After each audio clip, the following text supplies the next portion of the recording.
Good morning. This is Monday. It's the third day of October. It is a gorgeous fall day in north central Texas. It'll be about 83 or 4 degrees, maybe even 5. This morning was 52. A couple of messages. I was talking to a former professional football player, longtime business owner in Dallas, Timmy Newsom. And he was doing a heavy extension of bench presses, and I've watched Timmy work out G Willikers probably for the last 8 or 9 years at LA Fitness. And we talked about this and that. Particularly, we're talking about OsteoStrong and using a technique of limited movement with very, very, very heavy weights, and how that actually benefited your bone structure, meaning intensifying your bones and strength without necessarily injuring joints. As much fun as that is to do once a week, I still enjoy personally going to the gym and lifting weights 3 or 4 days a week and running a couple of days a week on grass.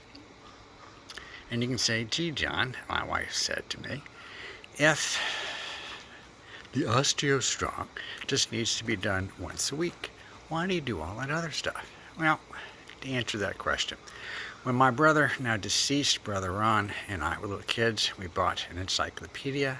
It was a Columbia version of encyclopedia. And we literally chipped in together with our own money and got the bookcase and the complete set and bought the annual updates and literally went to the post office and carted that home in our giant baskets on the back of our bicycles. Not Schwinn, they were Columbia also. Columbia was cheaper back then than Schwinn. Not sure if there's even still a Columbia bicycles. In other words, we learned to get good value for our money, and we wanted to be educated.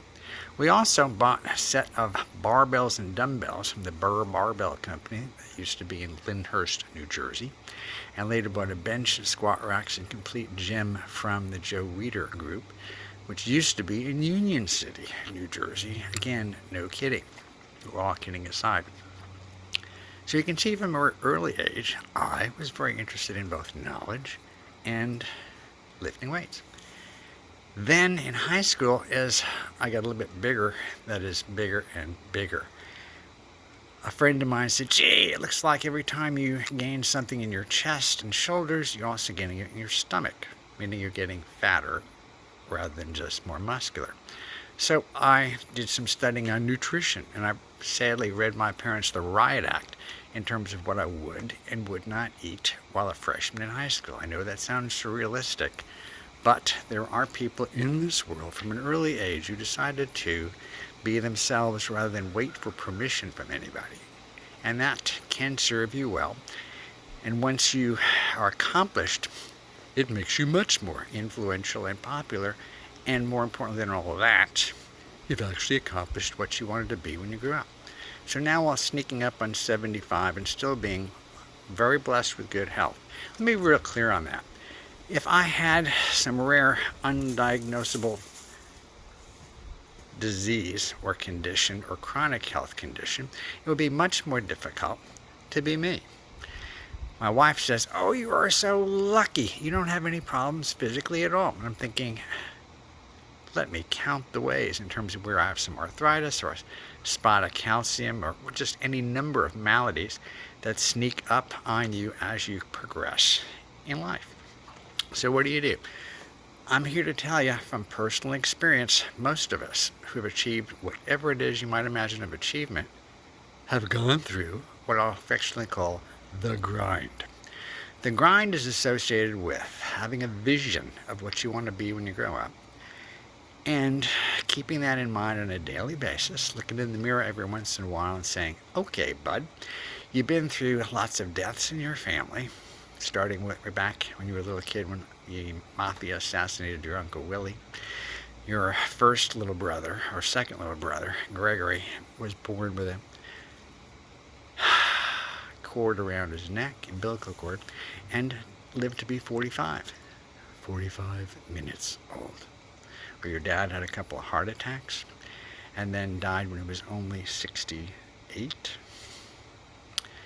and your little daughter Katie getting kicked in the head on a horse, or by a horse, in our back pasture, and got to go to heaven when she was only 6.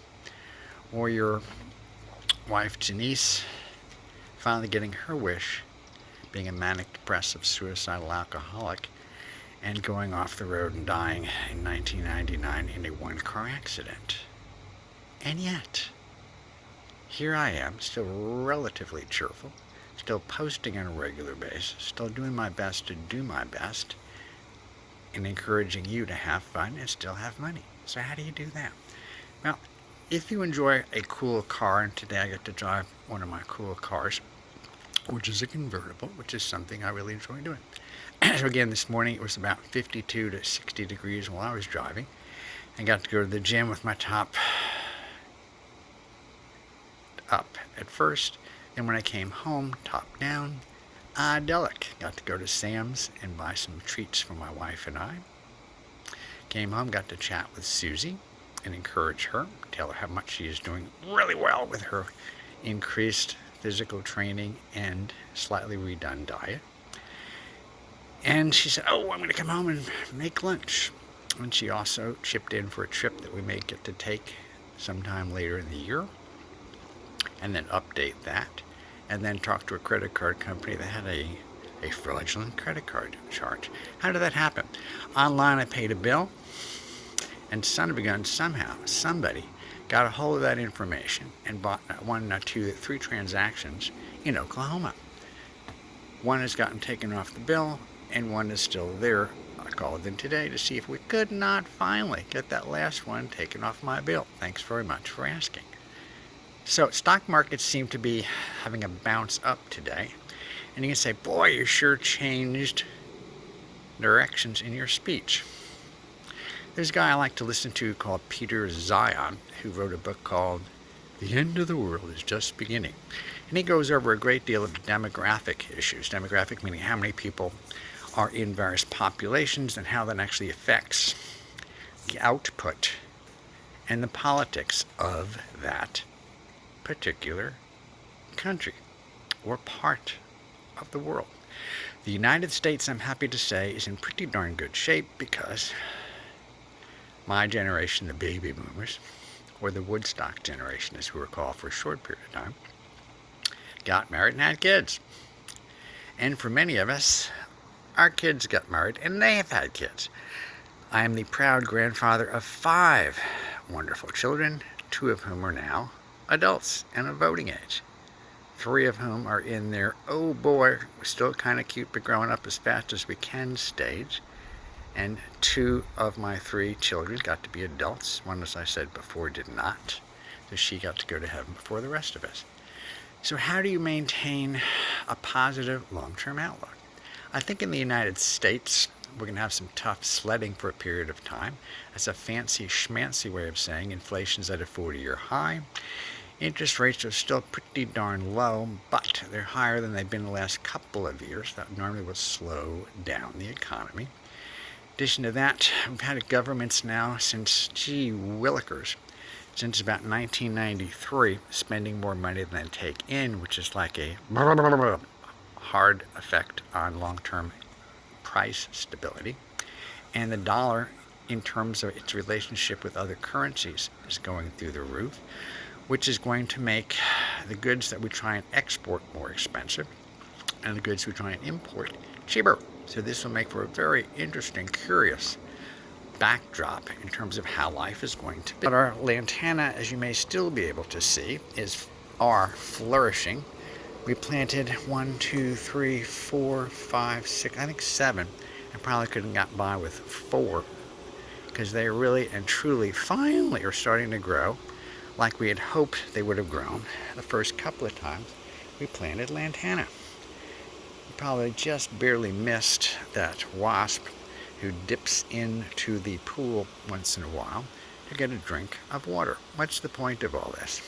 Yes, I know my pool needs to be replastered. Thanks very much for mentioning that, my pool buddies. Also, I'm delighted to see that my strawberry is starting to spread out some more, thanks to the fact we have a slight break in weather.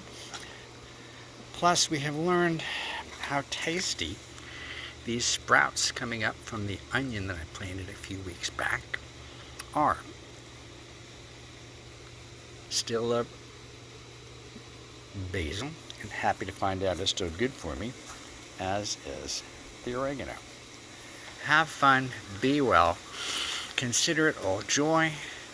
This is John Shecky wishing you a happy, healthy, productive, joyous October 3rd, 2023.